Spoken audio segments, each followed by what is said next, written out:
Ladies and gentlemen, it is time to start our before last lecture, which will be on the foundations of welfare economics. The subject of welfare economics is, the main problem is to give a scientific foundation for public policy. To make a long story again short is the main problem that we encounter here, it's a very fundamental problem, is to define a criterion that would permit us to distinguish between better and worse policies. Is there such a thing that a criterion that would allow us to make such a distinction, or is such a distinction invariably bound up with value judgments? Economic science is a value-free science. That is, the truth and falsity of economic propositions can be evaluated according to the truth criterion alone. They do not make any statements about which policy should be pursued. So we have here the concept of value freedom, which was stressed in particular by a German sociologist of the name of Max Weber.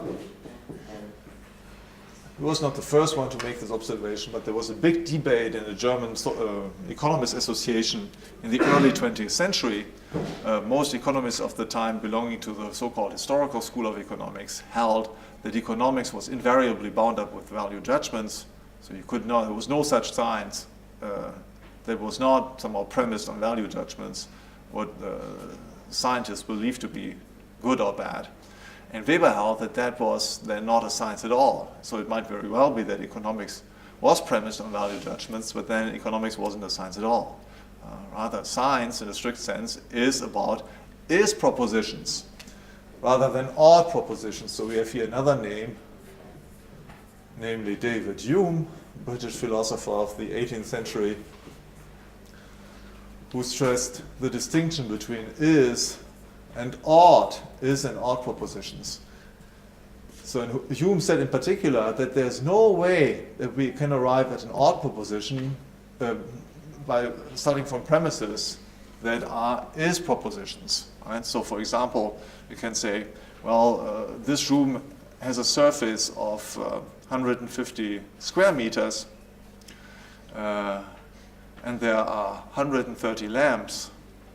Therefore, the government should regulate the number of attendees to this conference. Okay, so that sounds ridiculous at first glance. And what Hume said, well, whenever you have such a thing, it is always the case that the ought statement cannot be logically derived from the is statement. It's a different, distinct logical character. So the question then is, how is it in economic science? To give you just one example, how economic propositions that show that economic propositions are is propositions that can be used in various ways according to different value judgments. Let's consider the labor market. So we have here supply of labor, and we have demand of labor, and we know that, so you have quantity, labor hours, and we have here the wage rate, nominal wage rate, a big W. And in equilibrium, we have an equilibrium wage rate and an equilibrium quantity. And so now we can do various things. And in particular, we can imagine or analyze the impact of a minimum wage law. So let's say the minimum wage law fixes the minimum wage rate at this level here. What will be the impact on the labor market? Well, there will be none. Okay. Because the market wage rate, the wage rate that comes to be established spontaneously on the market is, if we fix the minimum wage rate here, so it will be none, right? The market wage rate is higher than the minimum wage rate, so there's no problem at all. A problem arises if we set the minimum wage rate here, because at this rate, we have this demand for labor, but this supply. Okay, so we have a difference between demand and supply, and this difference is called, how is it called? Unemployment. That's right. Okay, so we have a higher supply of labor than demand for labor, And this is exactly what unemployment is all about.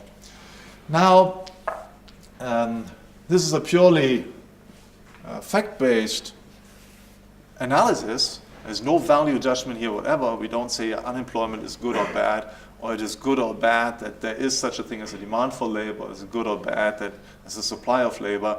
Well, as we know that some socialists, and I mentioned this yesterday, right, they think that it's bad, that there should be a market for labor, right, because it's denigrating and demeaning for human beings to sell labor hours and so on. But we're not concerned about this. It's a fact that there is such a thing as an exchange taking place. So we're not concerned about the moral evaluation of this. We're just saying it's a fact that these exchanges do take place. And if the conditions are such that the minimum wage rate is set above the market rate, then we do have unemployment. Okay. Now, in fact, this purely factual information can be used according to different value judgments. For example, the natural reaction, I think that's the, according to my value judgment, that's the normal, the non-pathological reaction faced to this information is to say, well, minimum wage laws are bad. Because either they don't have any impact at all if they are lower than the market wage rate, or if they are higher than the market wage rate, well, they bring about unemployment. So they bring about misery for some people. Right? And so my value judgment would be, well, therefore then we should not have minimum wage laws. Okay. Now, but that does not follow at all. So my ought here does not follow at all from the is analysis. You can very well arrive at a very different conclusion. For example, you might say, well, I want to have minimum wage laws precisely because it brings about unemployment. And that seems to be absurd, but in fact it is not that absurd because there are historical cases where we can identify political proposals that boil down exactly to such a position. The matter becomes clearer if we think about, well, who will be actually fired, who will become unemployed if we have minimum wage laws? Well, it will be those people whose the marginal productivity of whose labor is inferior to the minimum wage laws, right? So if we have, let's see, the minimum wage, or the market wage rate would be something like, whatever, 8 euros or 7 euros, and then market would be 10 or 11. And then we set the minimum wage law slightly higher, let's say 12 or so, or 13. Well, it's clear that it wouldn't be Bill Gates who will become unemployed, okay? Will not be most professors and so on.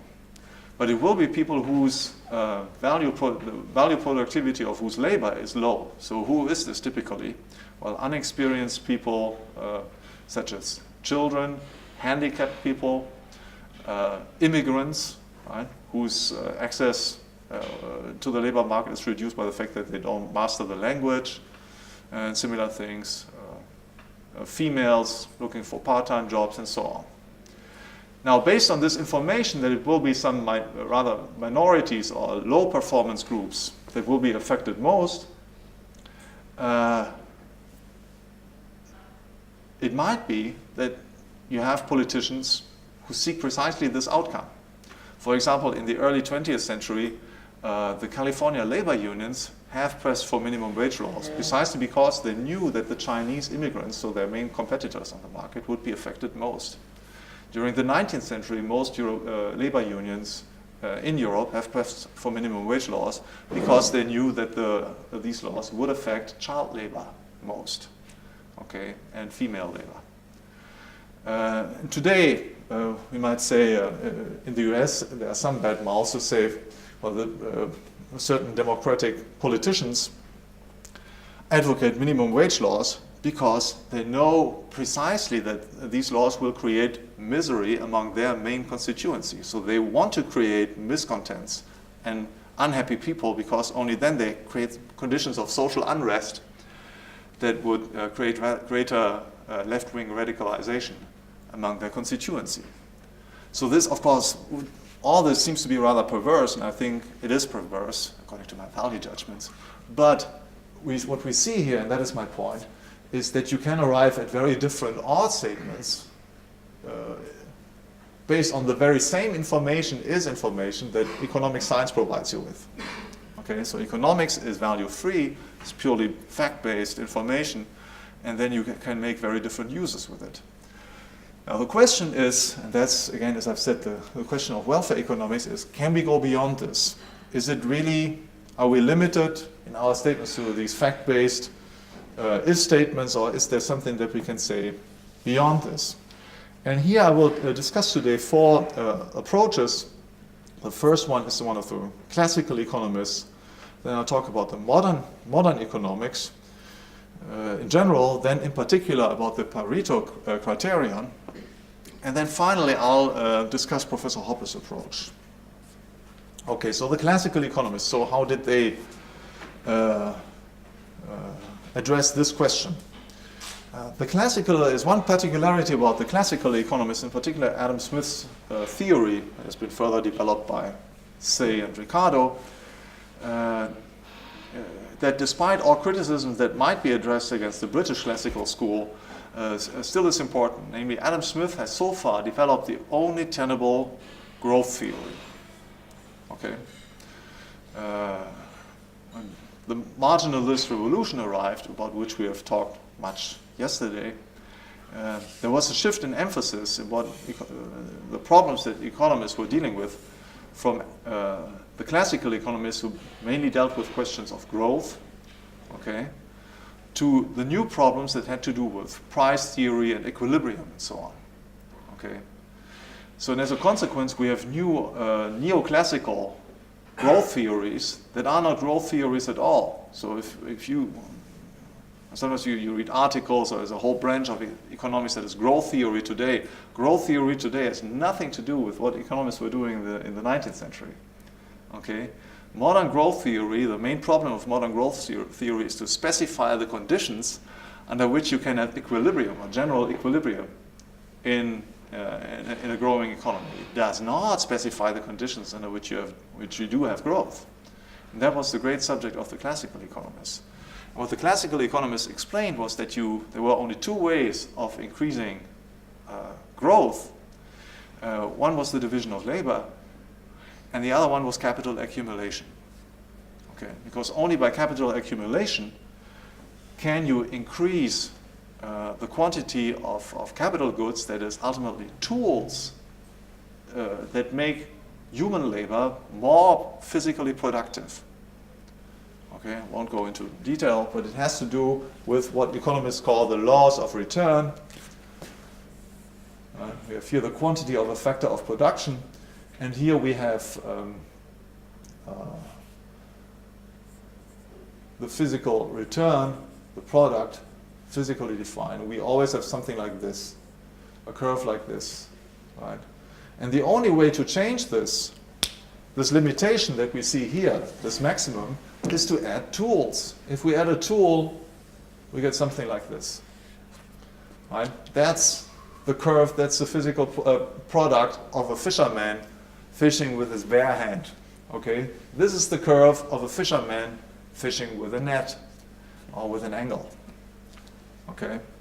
So it's only by adding up tools that we make our labor more physically productive, but in order to have tools, in order to produce tools, we need to have capital, we need to save. Okay, so that's the story.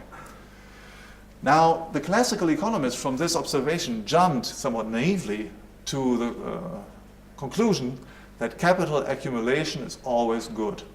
The more capital, the better. Okay? That's a conviction that you find pervasively in all the writings of the classical economists.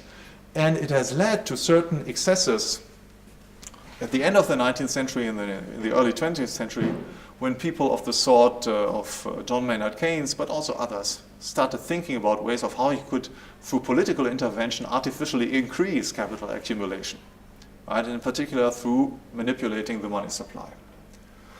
But even if we abstract from these excesses, there is the fact that we cannot say from the if statement that the only way to increase, to make human labor more physical productive is to increase the capital supply, that we ought to increase the capital supply, right? That we ought to save more and so on. That by no no means follows.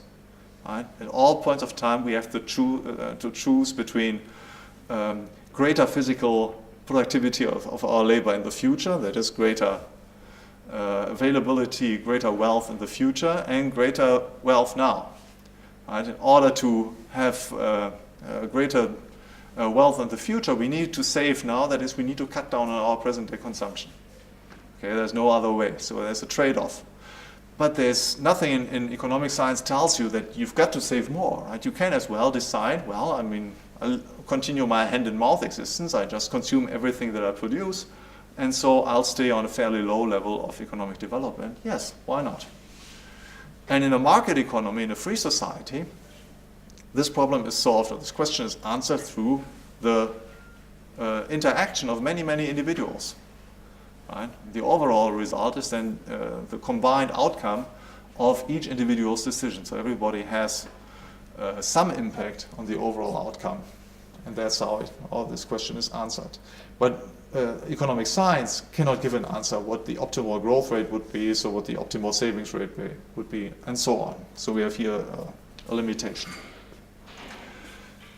The second approach is the approach of the modern economics. Now, as I've said, in modern economics, there was, with the marginalist revolution, a shift in emphasis from problems of growth and capital to problems of the analysis of market pricing, right? Value theory, price theory, the theory of general equilibrium. Unfortunately, we have to drop our general equilibrium lecture today, so I'll just elegantly step beyond this. Right? And as I've explained to you yesterday, with the modern marginalist revolution, the explanation of market prices was shifted from cost of production to utility or value. Right? Before, so to say, the prices were explained from the side of the factors of production. Now all prices were explained from the side of consumer utility and so on. So it was only natural to try to explain or try to justify public policy in terms of utility. And the problem here, the main problem that we confront here is already, as I said yesterday, that utility and the famous util are abstractions. Right? Even for one individual, we cannot define such a unit. Okay, that would somehow sum up in a realistic manner all the different enjoyments that he derives from various consumer goods. But it's even more difficult if we make such a statement for society as a whole. Right? Some economists, of course, heroic as they are, have posited the existence of such a thing as a social utility function.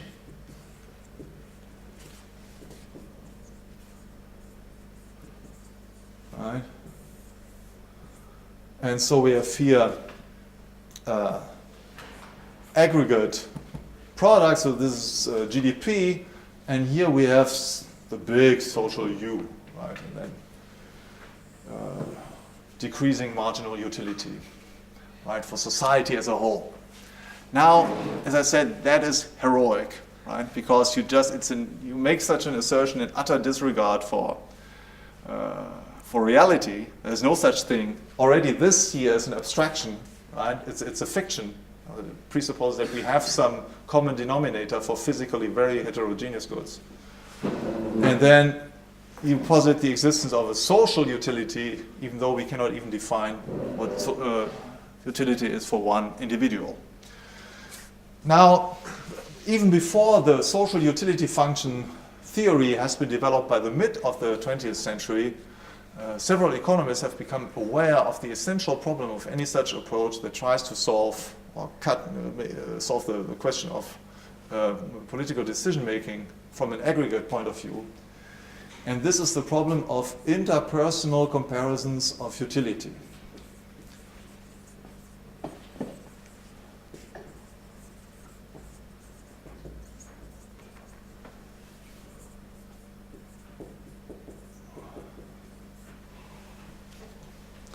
And the man who has pioneered the analysis of this problem was a Czech Austrian economist by the name of Franz Jörg.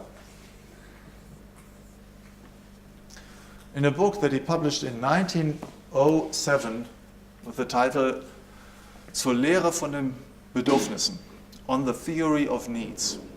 Okay? And here Jörg pointed out that we can talk meaningfully of utility only in the context of choice. Right?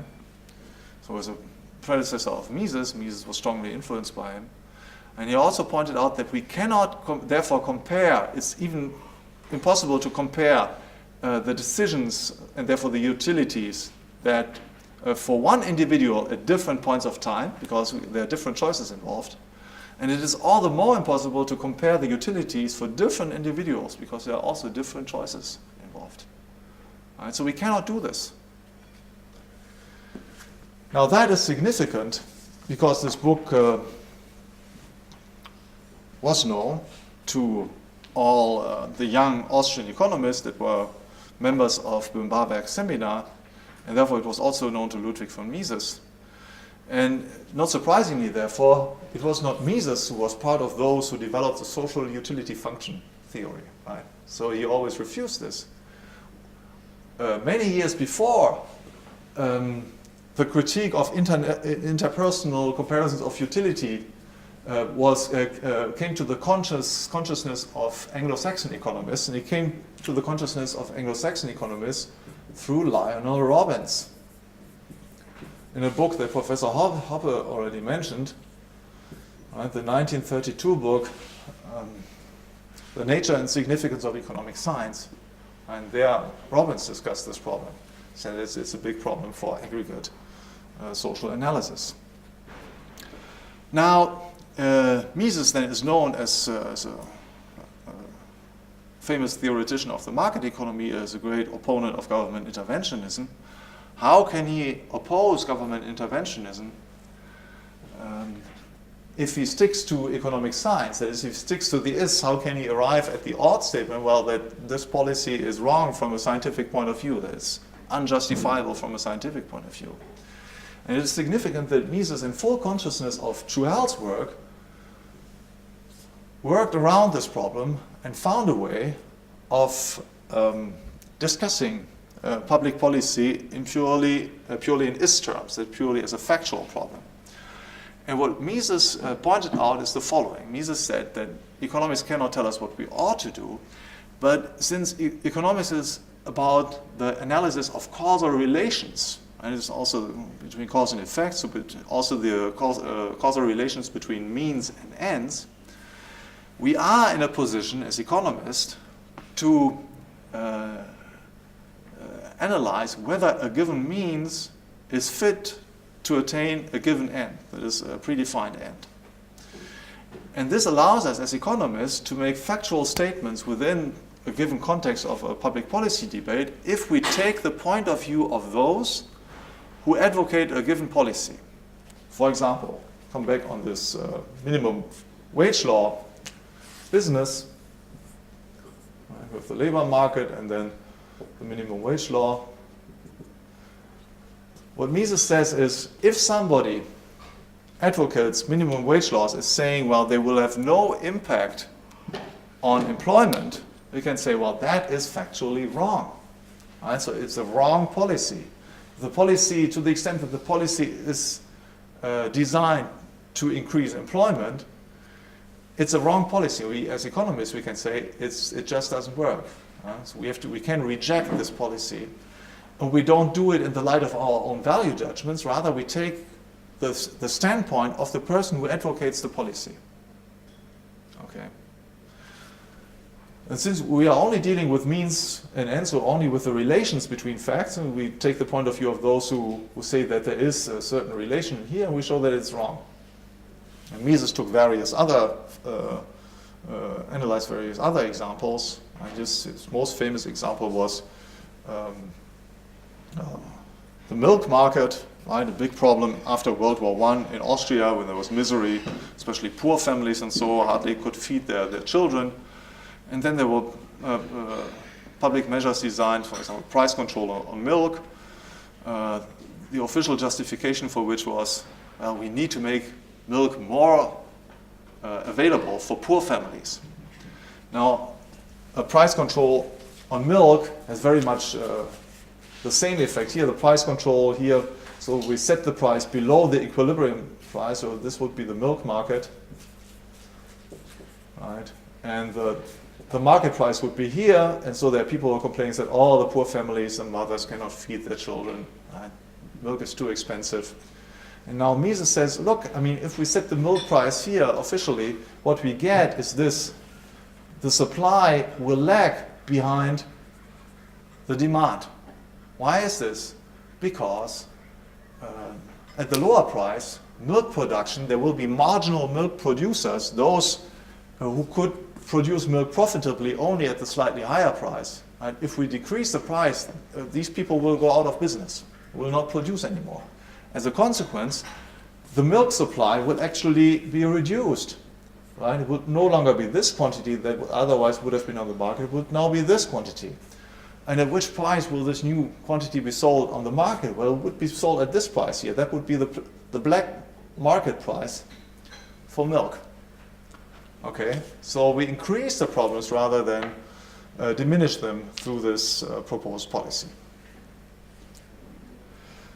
Now, ladies and gentlemen, this is the only approach. The importance of Mises' approach is that it is the only approach that we have at our disposition in economics, as far as economics is concerned, to discuss public policy and to say, well, this is a good or a bad policy. That's the only way, that's as far as we can go. Okay. There's another approach to which we come now that is much more famous than Mises' approach, and is known under the name of Pareto criterion approach.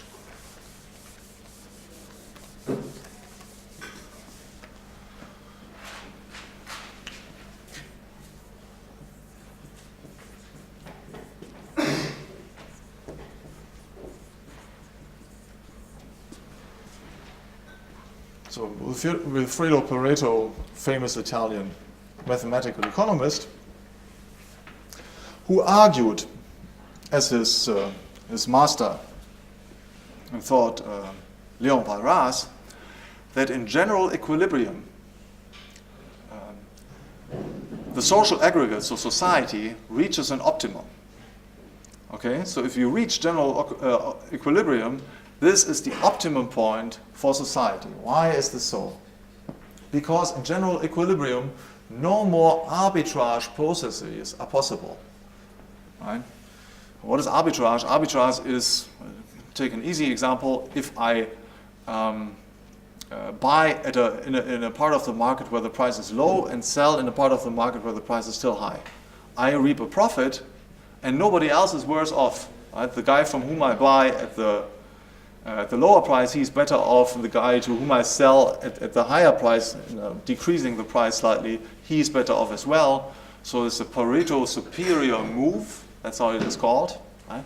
Until finally we reach general equilibrium, in which it is impossible for any market participant to increase his position, to improve his position, right, without at the same time deteriorating the position of somebody else. Okay, so that was Pareto's argument.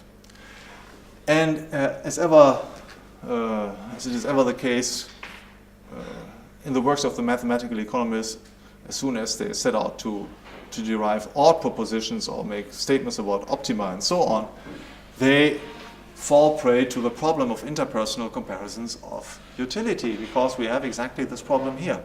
It is not the case, as Pareto held, that we could somehow avoid this problem by stressing general equilibrium. For what is taking place here? Is it really the case that nobody is worse off? Let's again consider the case of the trader who buys in a market where the price is low and sells in a market where the price is high. What is he doing? Well, he's taking business away from some people who would have bought at a lower price in the market where the price was low. Right? And now he's selling in the other market where the price is high at a slightly lower price. So again, he's taking business away from other people who would otherwise have sold there. Okay.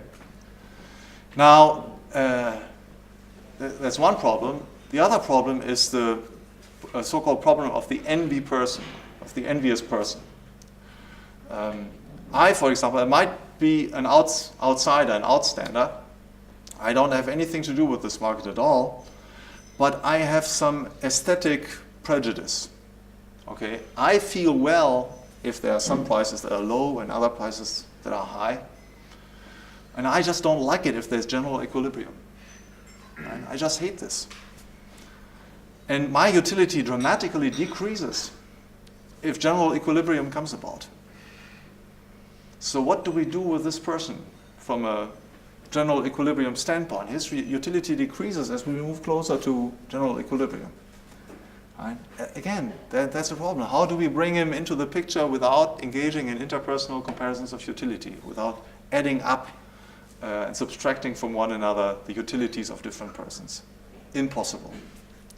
Okay, so here we have the fundamental problem of the Pareto approach.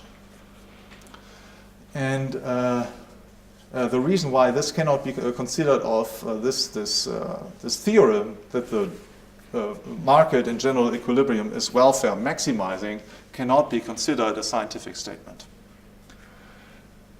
Now, Pareto himself, in the mathematical appendix to his textbook, Manual of Political Economy, pointed out that his theorem holds under a given definition of appropriation rights. Okay, so he doesn't put this in the main text. He says it. He points this out in the mathematical appendix. Okay, where you wouldn't expect it at all. Right? So he said, well, by the way, so my theorem holds under if we assume given system of appropriation. Okay. Now here, then we get already to the. We are halfway already at the solution that Murray Rothbard has developed in 1956 in an article with the title "Toward a Reconstruction of Welfare and Utility Economics." It's a piece that is widely quoted in the Austrian literature today, even as it pertains to welfare economics. And here Rothbard argued that the free market is inherently welfare maximizing. Okay, by the very fact that in the free market we have social interaction premised on the respect of property rights, every interaction, whether it's a gift or an exchange, automatically improves the position of both people interacting with one another. Okay. So Rothbard then more consciously than Pareto acknowledged also the importance of appropriation, the appropriation mechanism here. And he said, well, as soon as we have violations of property right, we can make no longer this assertion that both parties are better off. So therefore, ipso facto, all other systems, apart from the free market, interventionism, socialism, and so on, must be less welfare maximizing. Right? Okay, so what is the problem with this argument? The problem with this argument is it's fine as far as it goes, right? But it is premised on the notion that we count in our analysis only those value judgments or only those utilities that are expressed through the use of property rights and through the respect of property rights. Right? That is, if somebody only what you do with your own property, what you demonstrate, the preferences that you demonstrate through the use of your own property, only those preferences count. Okay? So the position of the envious bystander is excluded by definition. We say, oh, that doesn't count. We keep this crazy guy aside. Only what you do with your property, only this counts as demonstrating utility. Now, that's fine as a definitional approach, but of course you need to justify this. Right? I mean, that seems to be rather arbitrary as long as you give no scientific reason why you should only consider those actions and not also the feelings of envious persons and so on. And here then we come to Professor Hoppe's work, which is, in my opinion, the only approach so far, in which we have the successful attempt to work around precisely this problem. For what Hoppe does is to try to justify private property rights based on a purely factual analysis.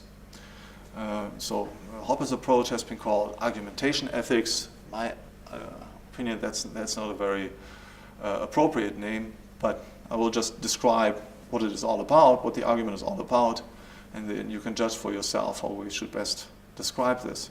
So what Hoppe says is property rights or political discussions, political justification of political measures invariably take place in the context of a debate, so in the exchange of an argument. Okay. Now, an argument itself is premised on so we need to analyze more carefully what an argument is all about. What we do in an argument is to make an appeal to our discussion partner to behave differently, or to think differently at least, than he would have behaved or thought without our argument. But in so doing, we acknowledge implicitly from the very outset that he has legitimate control over, well, at least his body, his brain, and so on. Otherwise, the argument wouldn't make sense at all. Right? And of course, we also claim, we assume implicitly as well, that we are the legitimate owners, exclusive legitimate owners of our vocal cords and of our body, of all elements that we use to make this argument. And if we needed the permission of some other person in order to use our own voice and so on, well, we couldn't make an argument.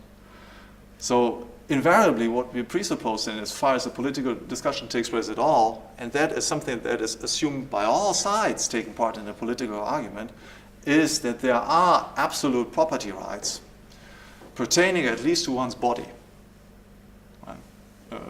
valid at least for the discussion. Now this is the starting point. Then from then, if we grant then that we have to assume property rights in order for a discussion to be possible at all, it also follows that any justification of violations of the property that one has one itself is inherently contradictory. You cannot argue this through. If I say, well, you are not the owner of your body because so-and-so, in making this argument, I contradict myself because I implicitly assume that, well, you are in factual control of your body and should exercise this control of your body. So I contradict myself. Right? Since only then the justification of absolute property rights in one's own body can be justified, and violations of this property right cannot be justified, we have a starting point from which on we can explain justify and the appropriation of other objects in one's body through one's labor. So it's the usual John Locke's homesteading argument. And we can also explain why all justifications of infringements of property rights in material objects are contradictory in turn. Okay. So then what we have here in Hoppe's theory, in my opinion, is a praxeology of justification processes. It's a purely fact-based analysis of what the processes are that are taking place in public policy debates. Right? And the conclusion is that only justifications of that assume the validity of private property can be valid, whereas all justifications of violations of private property right run into a priori contradictions. Right? And any argument that contests the validity of private property rights per se, so not a particular right, you can contest the property right that a robber has in something that is stolen, okay, but we cannot contest the validity of private property per se without running into a contradiction. Right? So again, we don't have here an ought proposition, right? Therefore argumentation ethics is not quite correct. Right? Hoppe does not say, well, we ought to respect private property rights, but he tells us we cannot justify violations of private property rights without self-contradiction. And on the other hand, we can only justify private property rights without contradiction. So in conclusion then, and to wrap this up and get back in time, and we have science that is value-free, and scientific analysis can help us in two ways to settle public policy debates, to settle the question what is better and what is worse. One is Mises's approach, in which we take the point of view of our discussion partner and examine whether the means that he proposes for the attainment of a certain end is in fact a suitable means, is objectively suited to attain this end. That's one approach. And the other one is that we take the point of view of the praxeology of justification processes and examine whether a proposed policy can be argued through without self-contradiction or not. That is as far as we can go, as far as I can see. And I'll give you 2 minutes to raise any questions about this. Yeah.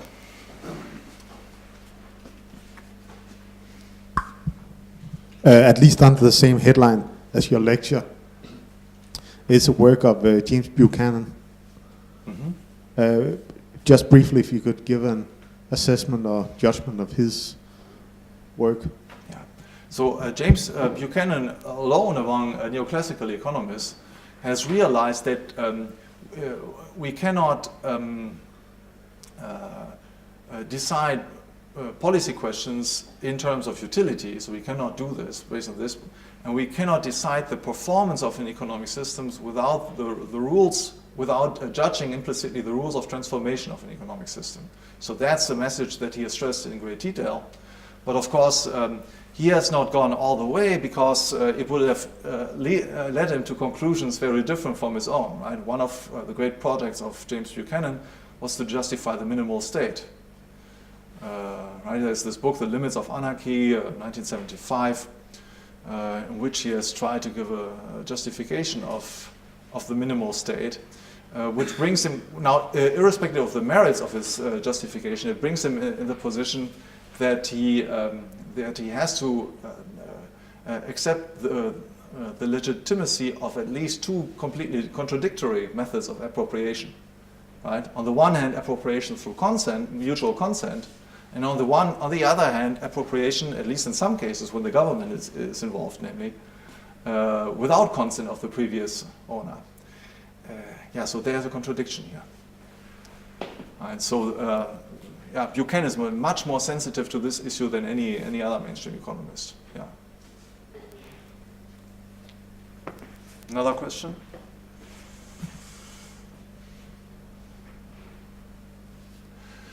Okay, thank you.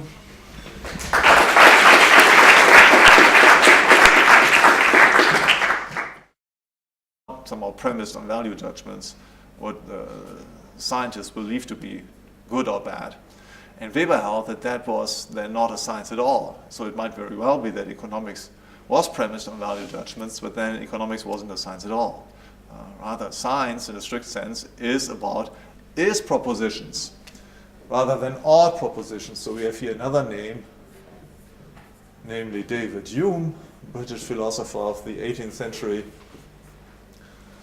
who stressed the distinction between is and ought, is and ought propositions.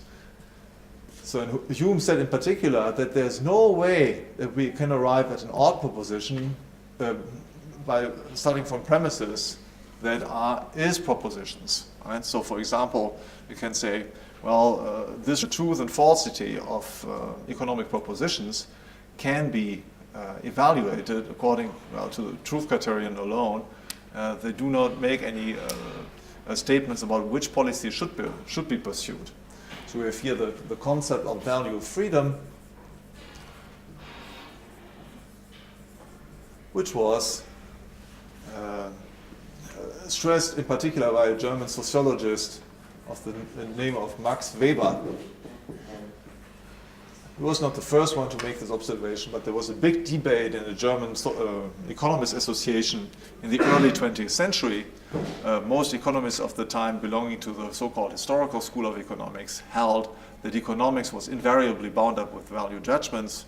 So you could not, there was no such science that was not. Ladies and gentlemen, it is time to start our before last lecture, which will be on the foundations of welfare economics. The subject of welfare economics is, the main problem is to give a scientific foundation for public policy. And to make a long story again short, is the main problem that we encounter here, it's a very fundamental problem, is to define a criterion that would permit us to distinguish between better and worse policies. Is there such a thing that a criterion that would allow us to make such a distinction, or is such a distinction invariably bound up with value judgments? Economic science is a value-free science, that is the of labor, and we have a demand of labor, and we know that, so you have quantity, labor hours, and we have here the wage rate, nominal wage rate, a big W, and in equilibrium we have an equilibrium wage rate and an equilibrium quantity. And so now we can do various things, and in particular we can imagine or analyze the impact of a minimum wage law. So let's say the minimum wage law fixes the minimum wage rate at this level here. What will be the impact on the labor market? Well, there will be none.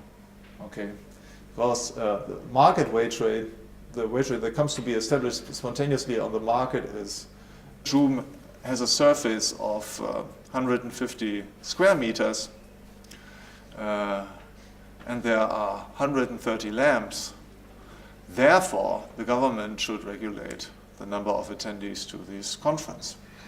Okay, so that sounds ridiculous at first glance. And what Hume said, well, whenever you have such a thing, it is always the case that the odds statement cannot be logically derived from the is statement. It's a different, distinct logical character.